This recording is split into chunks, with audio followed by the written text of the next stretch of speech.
Со 61 глас за и 2 гласа против, пратениците го усвоија ребалансот на буџетот. Пратениците на ВМРО ДПМН, иако учествуваа во 5 дена расправа за ребалансот, за време на гласањето ја напуштија седницата, како што рече пратеникот Илија Димовски. Целта на ваквиот потек е целата одговорност да ја остават на парламентарното мнозинство. Со ребалансот на буџетот, приходите и расходите се намалуваат за 2,9 милиарди денари и се предвидува економски пораст од 2,2% на бруто домашниот производ. Опозицијата обвини дека се кратат проекти во образованието, здравството, полиција и одбраната, а се зголемуваат парите за привремени вработување и за бегалците. Бидејќи знаевме дека е катастрофален ребалансот, поднесовме 706 амандмани за граѓаните, за нивните потреби, за нивниот нормален живот.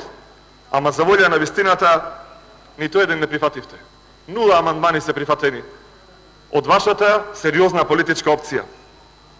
Затоа ќе оценуваат граѓаните. Пратениците од владеачкото мнозинство реплицираа дека се кратат непродуктивните трошоци и нереално димензионираните капитални инвестиции. Почитувани граѓани, овие 706 амандмани од ВМРО ДПМН се нивни 706 порази. Во овие 706 нивни порази има многу проекти, речи си сите, кои што можеа да ги направат, а не ги направија.